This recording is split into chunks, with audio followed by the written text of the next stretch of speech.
hello everyone. How you doing? Okay, enjoying South by Southwest?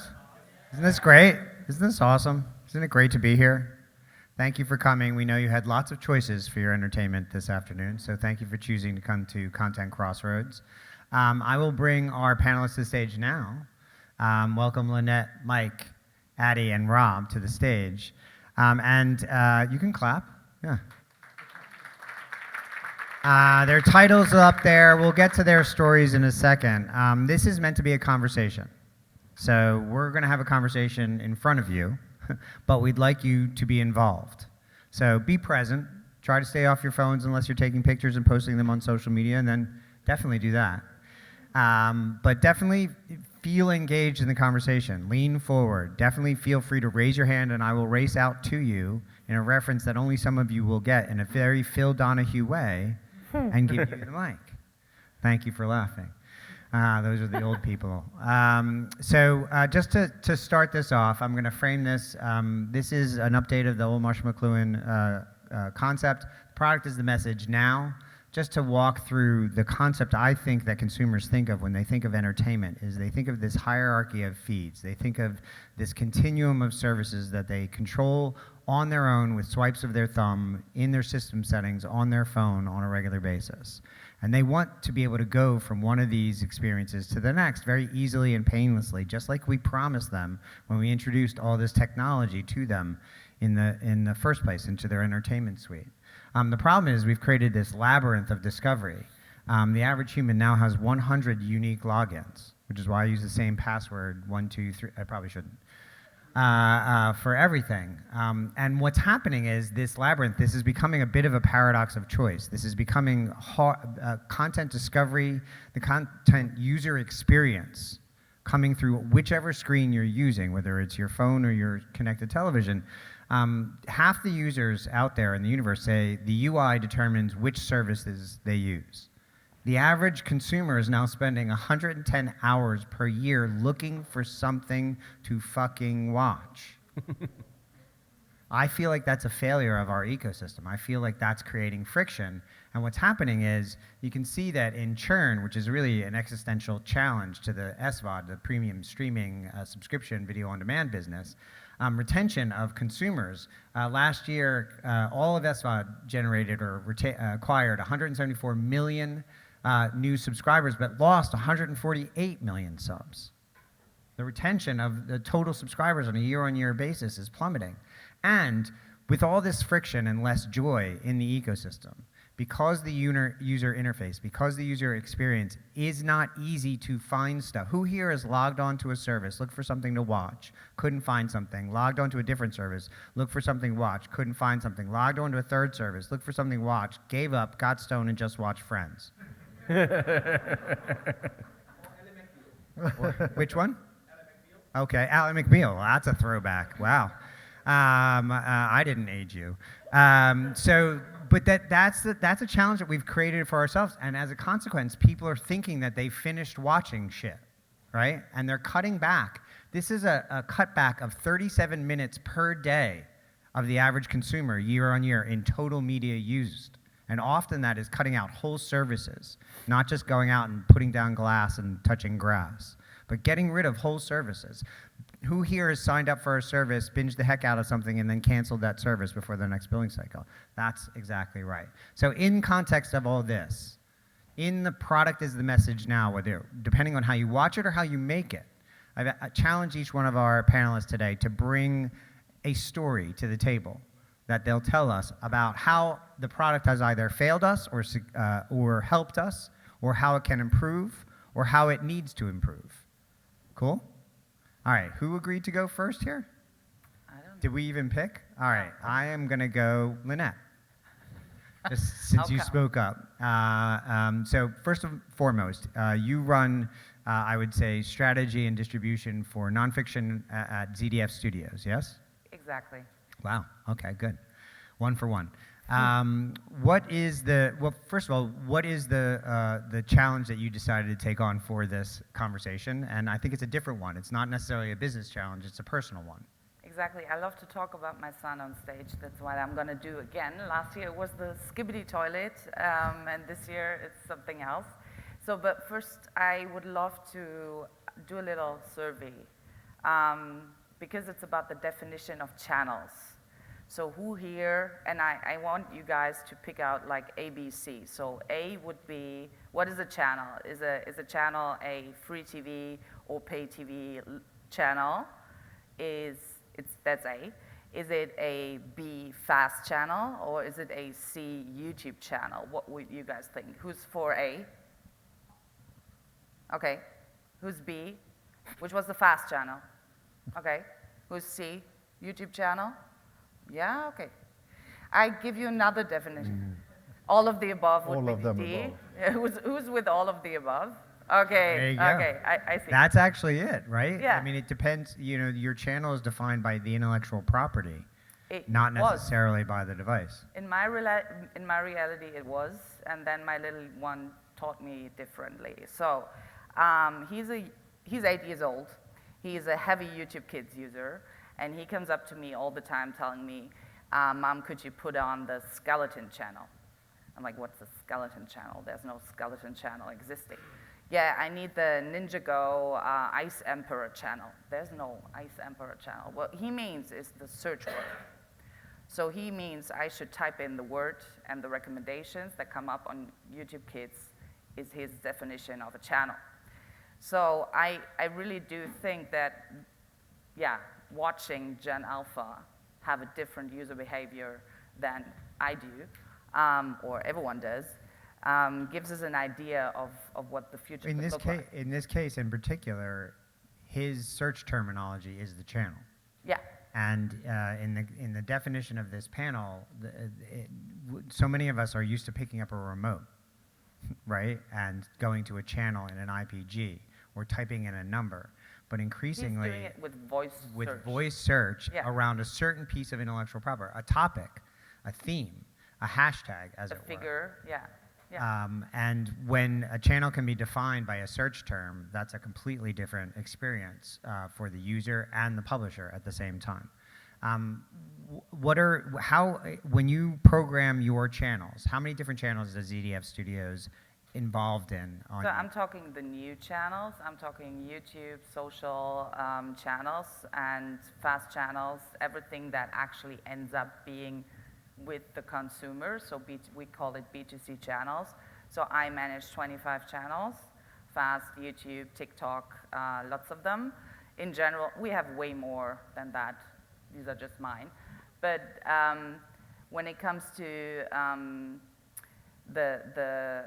the most interesting connection between what the story I told and what I see from the data we get is, for example, our most successful documentary channel on YouTube has 81% impressions from recommendations, which means no one's going to the channel page. No one's watching the content from the subscription. They're getting recommendations from the algorithm itself, From the and from their algorithm, friends. either the videos are on the side recommended to you or on the start page, yeah.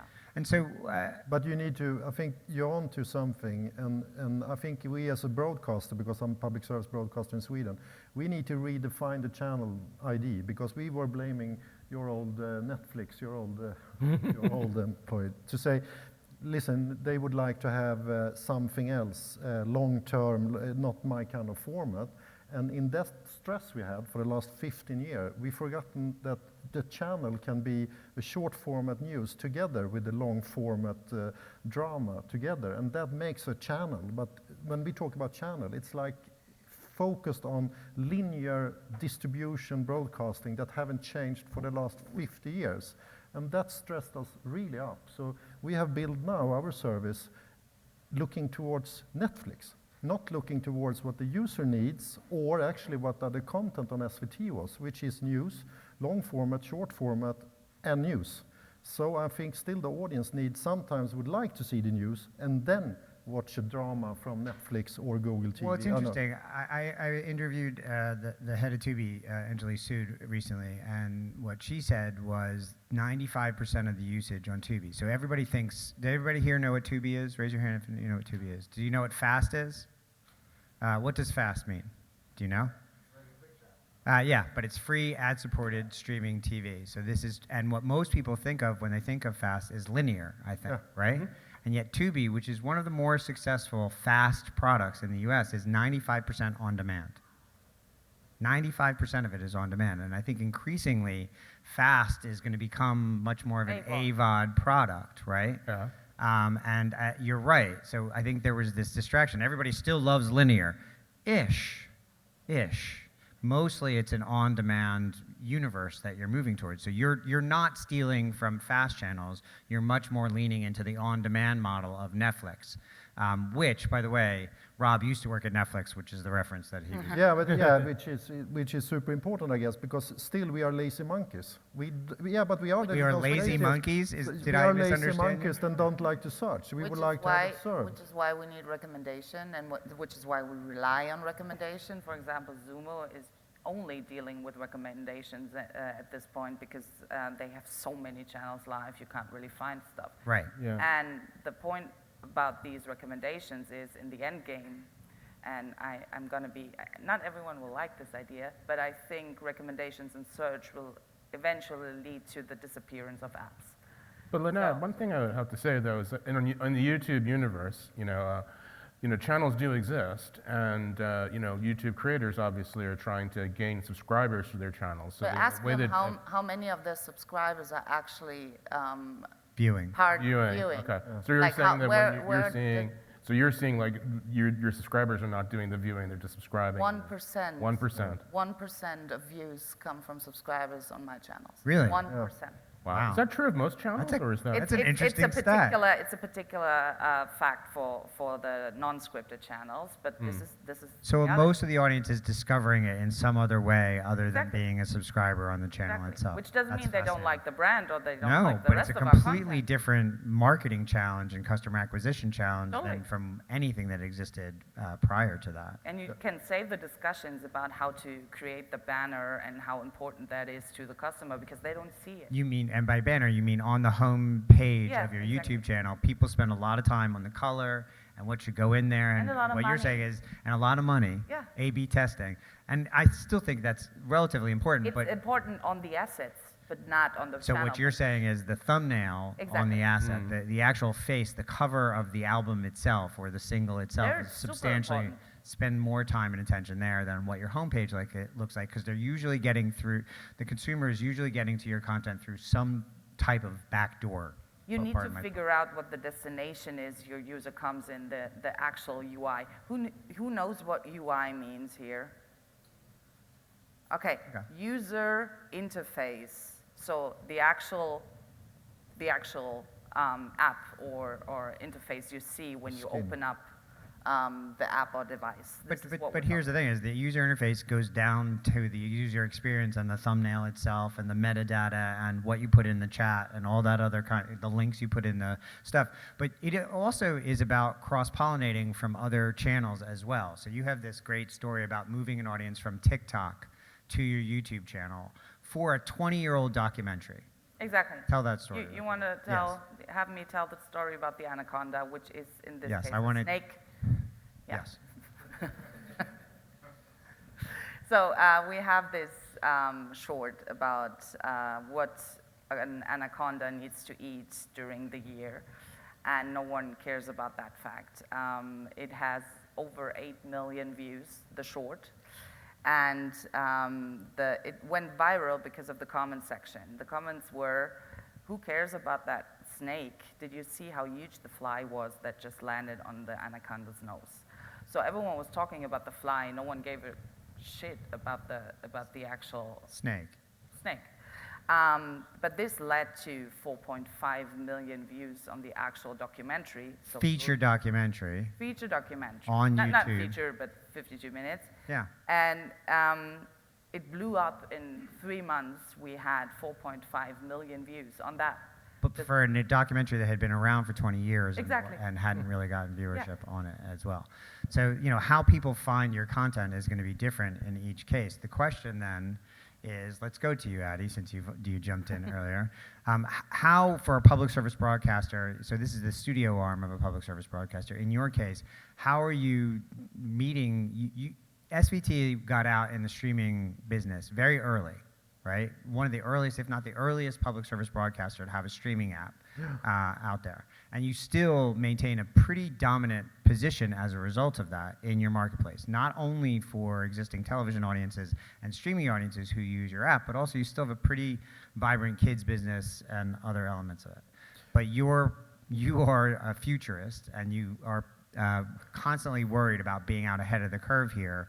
How are you possibly going to meet these new audiences across all these platforms and still maintain the mission of a public service broadcaster as opposed to a studio? Coming back to searchable and storytelling again, because I don't think the platform will be the product. I think the content will be the product, and I think we need to keep focused on that. Because we're coming from a world now that are really disrupted for the last 10 years, but we're still hanging back in everything we know for the last 10 years, and we're not releasing that. Because we have an ecosystem together with Sony, together with GVC, Panasonic, everything on the screen in the past, which we accepted. Now, I think it will be maybe Google. I might not like it or not, we can debate that. But Google TV will be a platform. I can't win with this guy. Netflix and Google. Yeah, but then I need to accept I need that a new job. no. I think you have the best job Ultimately, right now. he's going to be your best promotion on this. Yeah, but I think we need to accept that my content, I need to fight with my content. I cannot fight with your content. Fight with as a weapon. Yeah, as a tool, weapon. Yes. To really And get be the friendly, comments and be friendly to Google TV to make them have it and don't appear. put the focus to leave others out and meet the people where they would like to be. Because right now, Deloitte came out with a report, I think 3 days ago, 4,700 streaming servers worldwide. 4,700 streaming servers. A handful is making money. Are we on the right track, or should we refocus? Going back to what SVT should do, it's content. Maybe not this year, but the upcoming year. So we need to focus to be searchable with voice on the platform where the user will be. Then, of course, we need to have debate about data and everything like that. But we lose the data before to the newspaper, so they can print out our program for us, for the audience to watch. So we have it in the old days. So is the answer, though, to this conundrum as it pertains to a public service broadcaster, especially when you're not allowed to sell advertising on your main platform, correct? Nothing. And not even when you're on YouTube in your country, correct? No, we're starting to get on TikTok with news now to meet the new audience. Right, and so there are no economic incentives or disincentives to go onto these other platforms. But I think the key element here is how do you solve the discovery issue? First and foremost. And then secondarily, something I hear from public service broadcasters, especially when they talk about working on third-party platforms, is attribution. How do I ensure that I'm getting the correct amount of cultural relevancy currency back in return for the fact that I'm funding all this content and putting it out there? We agree, I think, generally speaking, that you have to, if you don't go onto these platforms, ZDF, if you don't go onto these platforms, you're not going to get to these generations. Yeah, but I get think a whole panel dedicated to it. Yeah, but I think But how do you solve these key core issues that most public service broadcasters complain to me about when I say you need to be embracing these new broadcast platforms of YouTube and TikTok and Instagram, etc.? I think we need to try, because I think we are in a position in Sweden right now still riding high horses, as how you pronounce it. Well, you got out early ahead of the curve. We need to redefine that and really be open-minded now to discover the new platform. Otherwise, I think we will die, actually. It's no need for us, because the audience right now, what I think is professional TV is not necessarily professional TV for the audience. And have I done the rights to say, this is professional TV, this is how we should produce this is good sound, the good quality, and then the audience have another idea of how we produce it. Look at YouTube. I think the main content there is not made with broadcast standards, redefined. Well, it's and I'll speak for YouTube, because Rob doesn't actually work at YouTube, he works at Google TV. There are 1 billion people who watch podcasts on television. There are 1 billion people who watch podcasts on TV. Raise your hand if you've watched a podcast on television. Holy crap. I love when the data supports my thesis. But here's the thing. So that means quality to that audience. That to me, premium is in the eyes of the beholder, not in the eyes of the provider. And, well, or at least that's my theory.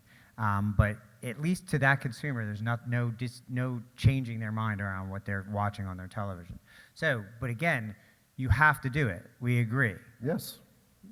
How do you answer those attribution questions? How do you overcome the internal, often emotional and not necessarily statistically built impulses to not embrace these new broadcast platforms? I don't right now. You don't. But Just we avoid the conversation. Yeah, hide it's in your quite office. often that's the way to sort it out, and then we wait and we wait and we wait until we push it. And I think we are in the moment right now, 2025. We need to push it. We really need to push it and embrace the future as it is there, because we still live in a broadcast environment that Sweden is Sweden because of the radio waves. But on internet, Sweden is not Sweden. Internet is not, it's not just for Sweden. So Well, we need to push it. And I think my argument would always be, as a public service entity, Yeah. you're supposed to be operating in the service of the public, and half the public. Well, not so much in Sweden because you guys are super fucking old, but Same in Germany. 40% of your population is not watching television in the traditional or listening to radio. They're on YouTube, they're on TikTok, they're on these other platforms. Rob, so I think part of the issue, and we discussed this prior, but part of the issue with regards to the traffic copying of the interface is that very often when someone's logging on to something, what they're not seeing is not personalized to them because it's personalized to the business model of the provider. So the data should allow me to be personalized to both from an advertising standpoint and a content standpoint every time I log on. And for the most part, most platforms still do that, but very often, I think your point is, the provider or the platform will choose to try to point the audience away from what they want for other reasons. Why is that? I think, it's business models, as you alluded to. But I think just to step back for 1 second, I want to Yeah. go back to something you said at the open, which I disagree with slightly. Uh-oh. The time spent searching, so we have a problem with search, discovery, and recommendations. We'll come back to that, to the prompt you just offered. But I think one of the fundamental problems with it is the fact that I think we moved very fast into this world of on-demand, assuming that everybody's entertainment states are going to be these purposeful, sit down, like I've got to work to be entertained. And I think you're seeing in the past 5-ish years a pretty fast regression to the mean, with fast, pardon the pun, because people just want to watch TV. Yes. And I don't know that it's that they're revolting against that they don't see their content or the recommendations or the discovery isn't great or we've broken it. I think we've just flooded people with too much choice. And if you zoom out, this all happened. Paralyzing. This The all amount of happened choice is since paralyzing. 2013, right? We're about a decade into super heavy on-demand premium living room viewing, pushing people out of theaters. I mean, we've fundamentally changed the model on people in 10 years. Decades existed before that, where TV was just TV, movies were just movie. And we sort of fed people. I mean, I remember thumbing through a TV guide, like an actual printed, and that was, this is what's gonna be on. Tune in if you wanna watch these things. And I think we went so fast the other direction that you're just seeing a revert back. Okay. So I think that's part of it. I don't think we broke anything. Now, discovery, search, and recommendations are at the precipice of being broken and moving away from being super personalized, truly for the user. And now we're perverting those with business model incentives. And at the end of the day, it's because there are businesses behind these. Right. None of these are charities. None of these are, just services built for the community, built for the world, built for a particular region. They are private businesses, and there are costs. These are distributors building new age distribution networks, and then content producers are figuring out ways to distribute their content. And I think the solution, and it's not something we're going to solve in this room in the next few minutes, but it is an ecosystem. All content distribution, whether it's video or print or otherwise, needs an ecosystem of distributors, creators, et cetera. And you need to find a win-win balance there, because what you're seeing now is when you're out of balance, people start doing unnatural things, and the consumer is the one who ultimately pays in higher costs, or pays in just a really shitty experience. Well, and then I think what happens is we pay in that we create a shitty experience, they use less media, therefore there's fewer economics around this. So, but I think, so here's the distinction. I said you don't work for YouTube, you work for Google TV. You do, you work for an ecosystem, Yep. right? So operating system, this is an TV operating system that you don't make devices, you make the brains or the operating system, obviously, of the devices themselves. How do you operate a win-win ecosystem and maintain economics that don't throw the search out of whack when a consumer enters? And you do, I think, have a unique approach to this. At least you told me that in prep. So what is the unique way that you operate an ecosystem, the entire living, breathing area that somebody experiences television on their television? It's a really good question. It's hard to answer in super public forums, partly because we don't fully know, and also because what we do know is very much internal, right? And with respect to how do I value a user? How do I value a user that goes in to a Best Buy or a Walmart and buys a TV powered by operating system? It is very different than how Roku values that user, or how Vizio values that user, or Samsung. How so? Those sort of standalone OEM partners or peers of ours are typically, the TV model used to be sell as many TVs as you can at as much margin as you can, right? That has moved also in this weird same decade period of when streaming has hit to more of a recurring revenue model. Yeah. Right? If you look at consumer electronics over the past 10 years, there's no device that has dropped as fast as TV. I mean, it's completely the margin inverted. has Absolutely inverted. Yeah. Smartphones have gone up and to the right, computers have still gone up and to the right, and TVs have absolutely plummeted. Which is why all these manufacturers are now getting into operating system and doing fast and trying to generate revenue from subscription and advertising. William Wang, the CEO of Vizio, said, I think it was just late last year, or maybe it was the year before that, Vizio was selling most of their TVs at a loss, right? Roku, if you look at their recent reporting for the past probably 2 years, has almost run at a loss, if not barely break even on just the hardware side of the business. All the money is coming from services and advertising. That's what sustains the flywheel. If you have to do that and you're not getting a fair share, you don't have a win-win with your content that's being distributed on the platform, you start to do unnatural things to offset the cost of creating that distribution pipeline. For Google, it's slightly different. We're not in this at the TV platform level to compete with those folks in market share for ARPU and for dollars on a per user basis. As an ecosystem provider, Apple's very much in a similar situation, Amazon as well. These big platform providers, you have a larger ecosystem that you're typically offering your users of other products, services, hardware, et cetera.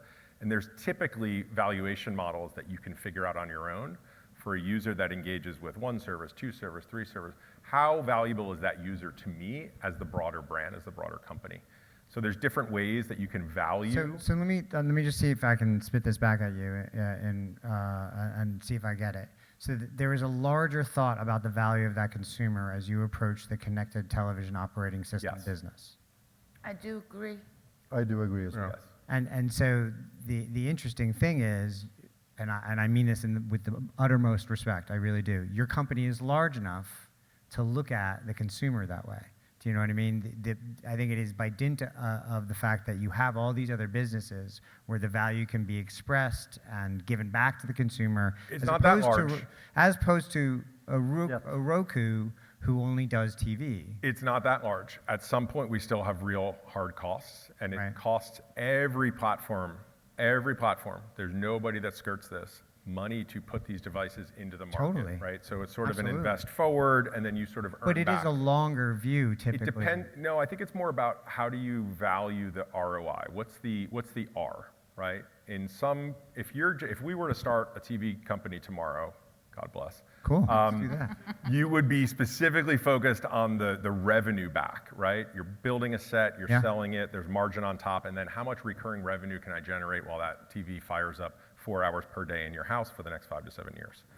How much revenue can I generate? In a platform case, it's typically about some of the revenue, but not entirely. There's other valuation points that you put on it, right? The point being is regardless of what currency you're looking at as the return, sure, it is about having a return such that you can justify the continued investment. If those things get out of whack, you start doing unnatural things to generate those returns, whether it be hard dollars or it be promoting other services in your ecosystem or other things that generate more return.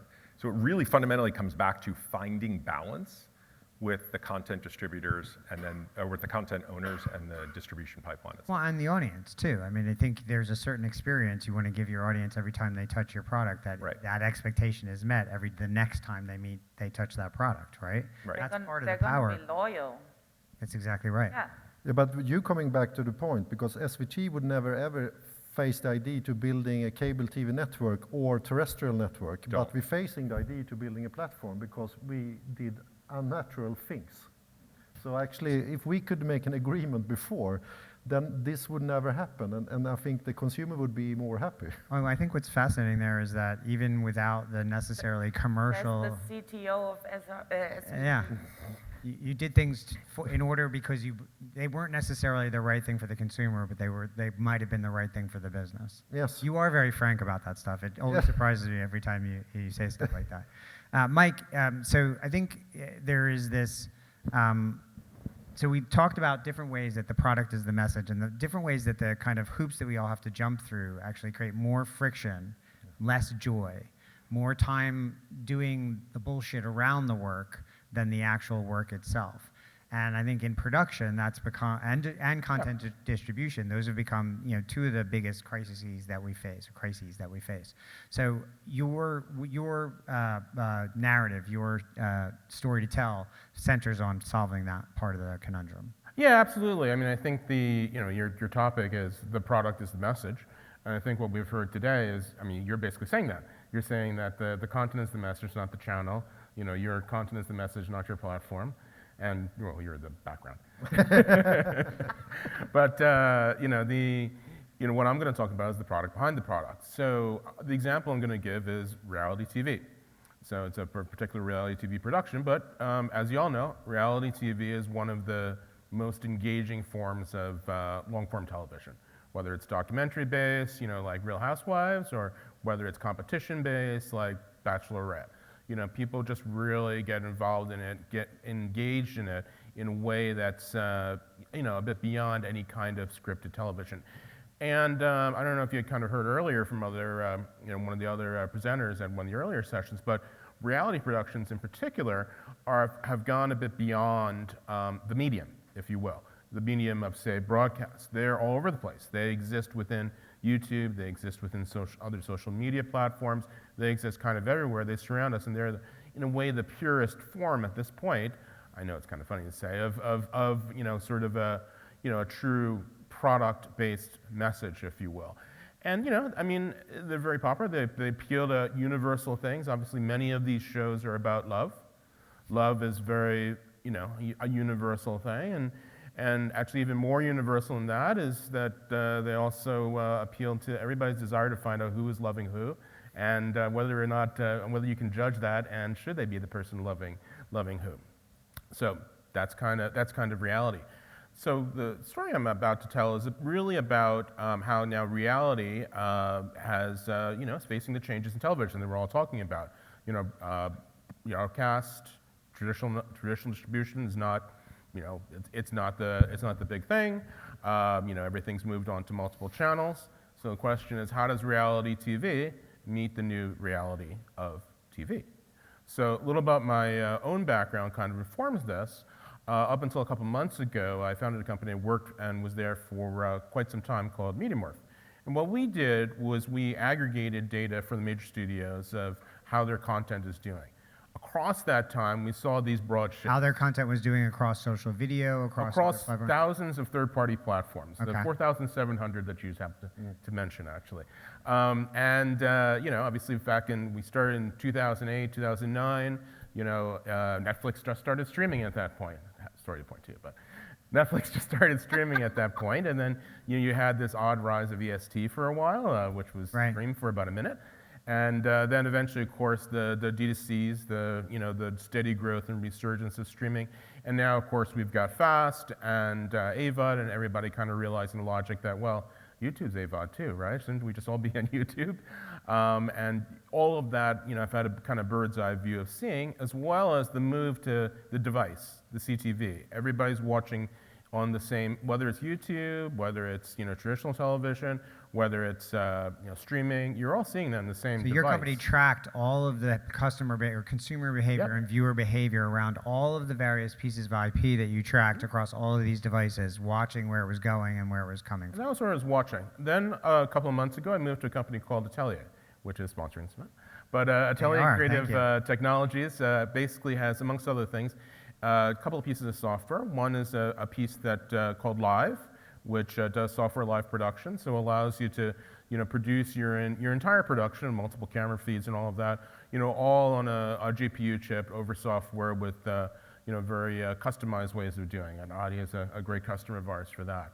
And we also have then a cloud-based distribution platform called Connect, which allows you then to distribute that to wherever you want, really. And this is what solves that reality show problem. solves that reality show I have problem. this show.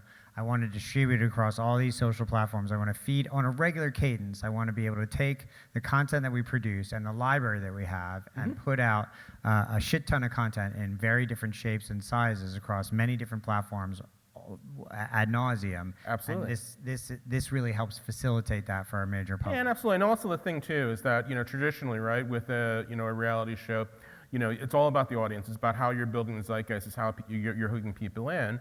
And in the past, that would be through the media, through the news, through the press. That doesn't have the power anymore. Now it has to be through social media. So your productions have to, at the same time you're producing your main broadcast or streaming feed, you've also got to produce YouTube content. You've got to produce for your FAST channel. You've got to produce for, for TikTok, for Instagram Reels.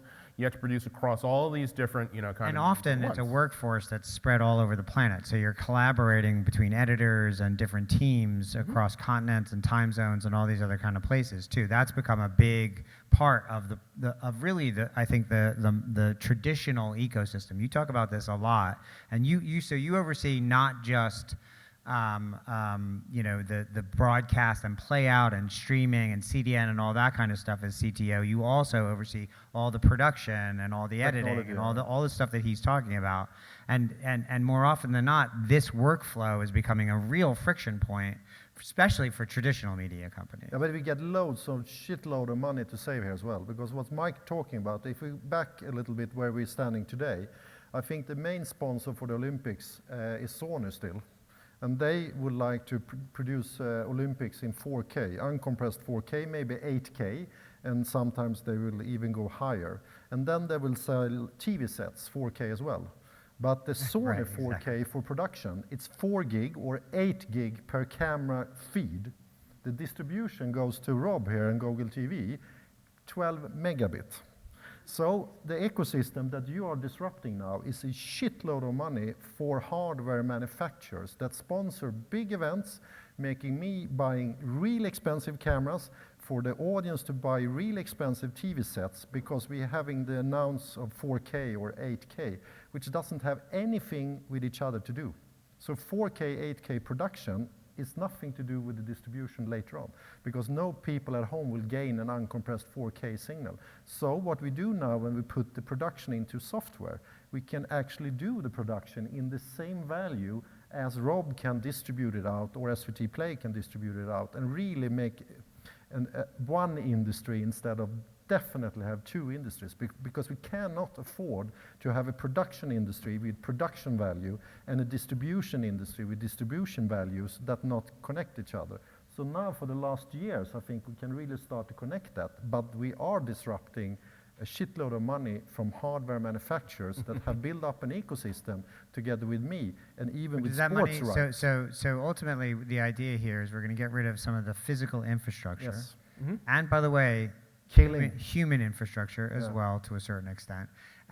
Is that money being reinvested back into content or back into the distribution of the content itself? That's the beauty with SVT, because it's public service. So if I'm saving money as a CTO, it's go back to content. You will say whatever you say with the money going back to stock.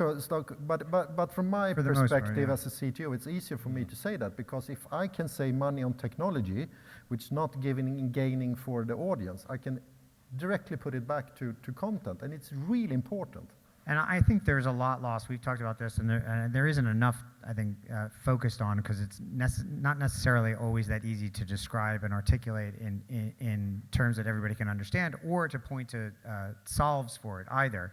But the amount, the breadth and depth of the content we're putting out, the infrastructure down to the home is not there.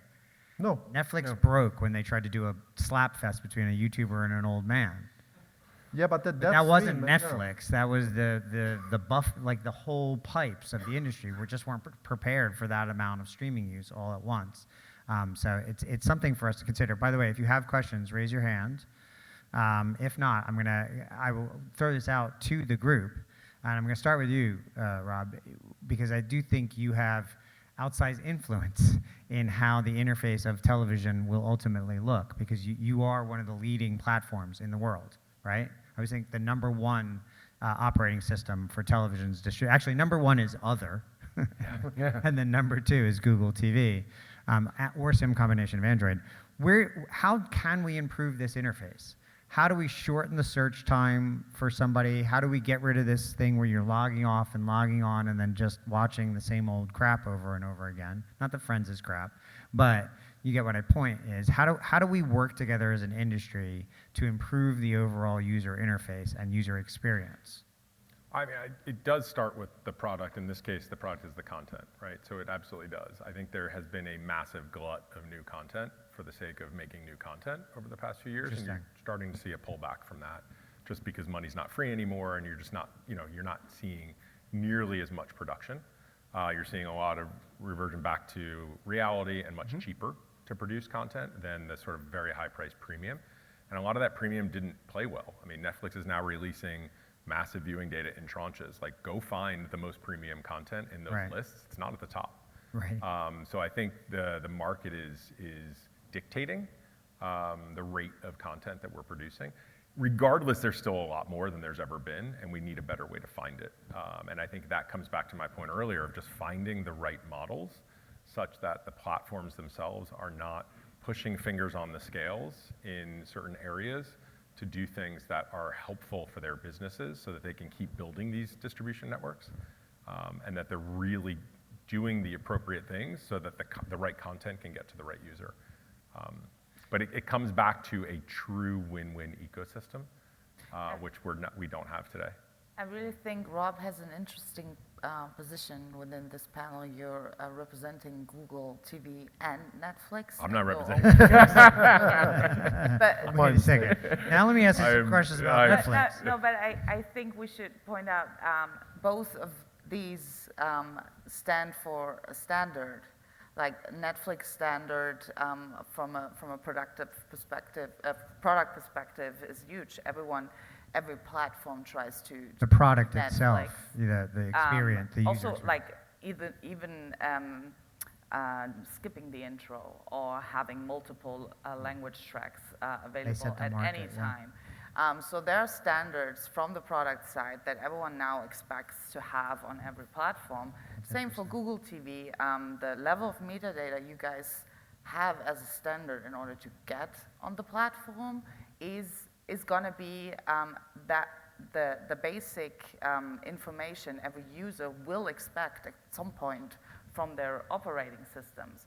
And I really think that we should educate ourselves and learn about what these parameters are, and take our content and do that stuff with it, because then it's going to be found on the standard high quality interfaces. Yeah, I mean, you have a substantial library, one of the largest libraries of content on the planet Earth at CDF Studios, yeah? I don't know the exact number, but the one who knows sits over there. So our biggest channel has only one channel, and I was talking about 25. Our biggest channel has 13,000 assets. 13,000 assets. Yeah, just one. And so I think part of what you're describing there is a great way to take a huge library and remonetize it. So it's already been used. It's not necessarily always being licensed. And it's about resurfacing and learning new business models with existing sunk costs very often is one of the great ideas there. Yes, we have a question here. I'm trying to walk and not trip at the same time. Hold on. Hi, just first off, want to say thank y'all. This has been a very informational panel. As a young person who is getting into this space fairly recently, it's been very informative, and y'all have done a really good job of explaining some terms that others have tried to explain to me in not so great terms. You mean UI? I have heard UI used in so many different ways that somebody actually breaking down, going, "This is just this is interface," is remarkable that people don't know how to just explain that. But the question I had is actually, I guess, is for the full panel, but something that I want to ask is, we talked about having a ecosystem to really be able to provide for the audiences and consumers something that is more equalitative across the board, and something that I work for a fast channel called Electric Now. It's local here in the U.S.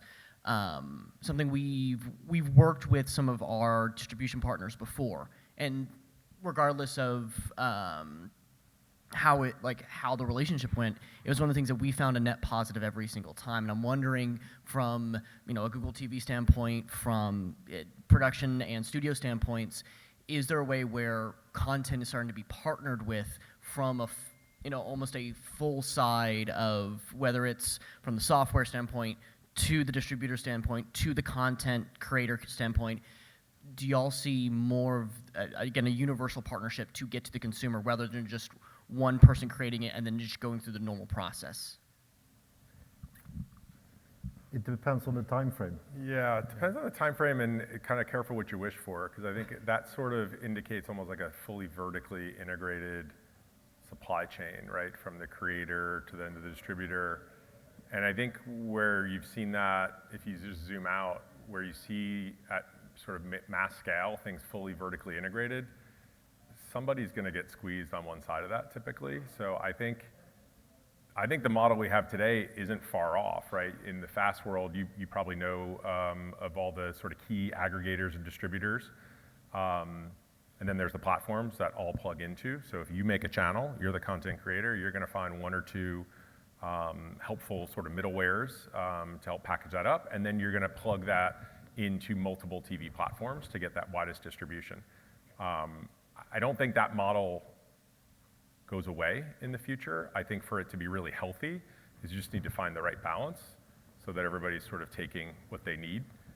It's not so much a call for an ecosystem. We're in one. Content is an ecosystem, one way or the other, and it just needs to find balance. It can't be a win-lose. If it's a win-lose, one side of the flywheel is going to fall off, and then it's not going to fly anymore, and it's just going to be this wonky. Yeah, I think if it's you're talking about like a fully sort of integrated, kind of standards-based, environment where you just sort of submit and people, can take. I mean, unfortunately, there's enough players, and an ecosystem implies like a number of players, and there just isn't, the ability to get an agreement on that standard. I mean, music tried to do that, to an extent. Digital music tried to do that, but even in there's a lot of special cases and exceptions. It's not all DDEX. It's not all that, So Well, it's. I disagree on this.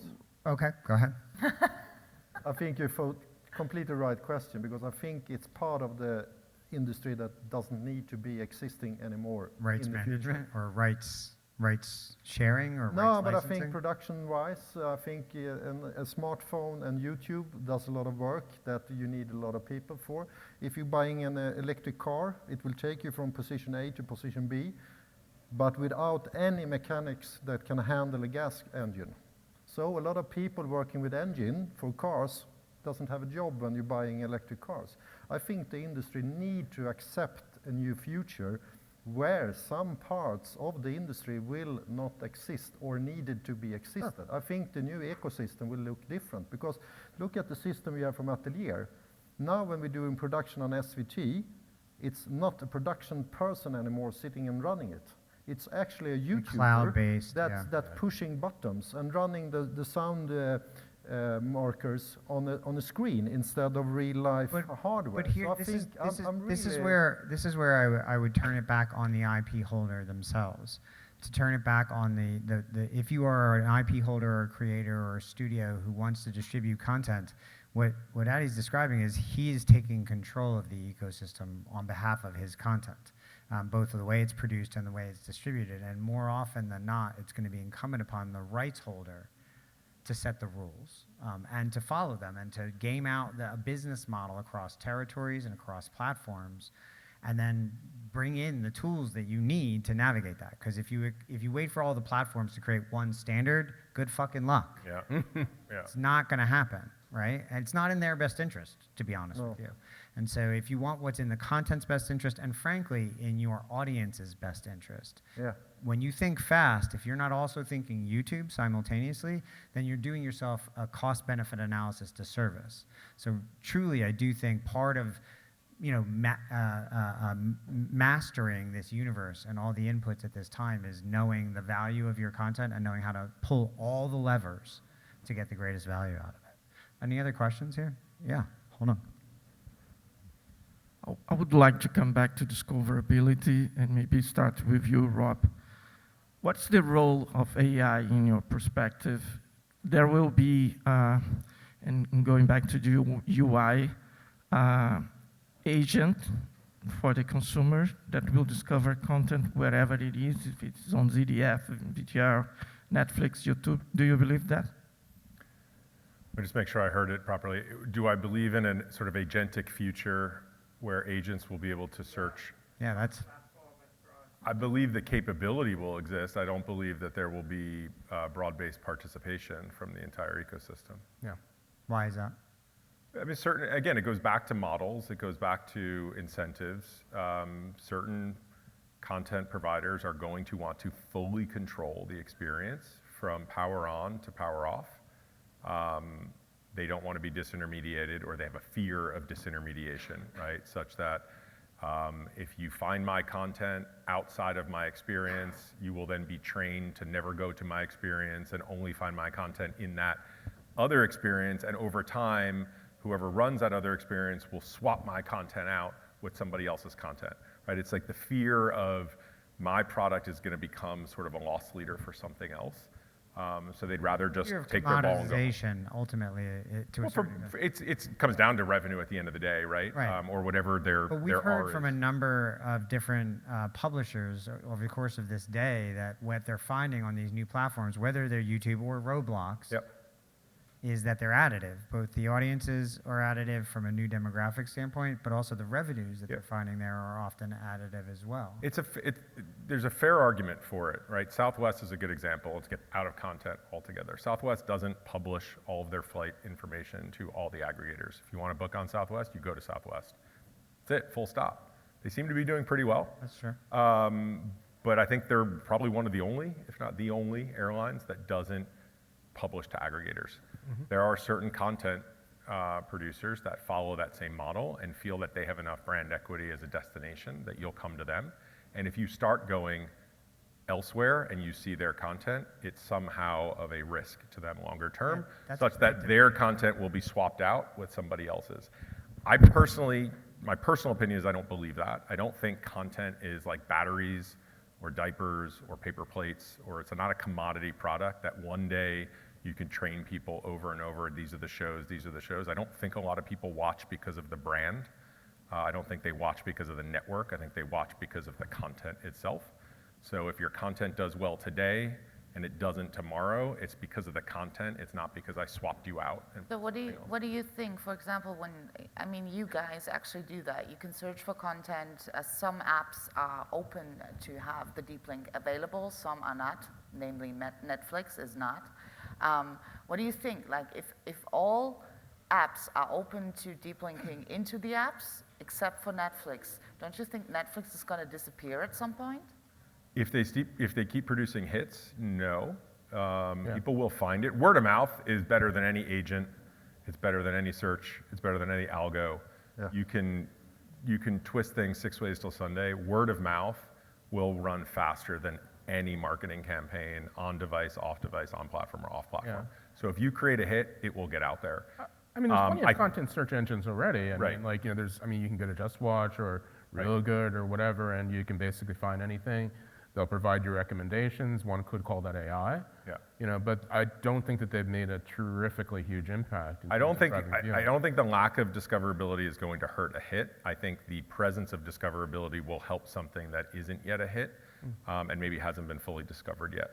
And I think coming back to agents and AI, I think if you believe in the good side of it, the more it understands you, the more it understands the content corpus available to it, the better job it should do in recommending than what we have today with manually crafted personalized algorithms, right?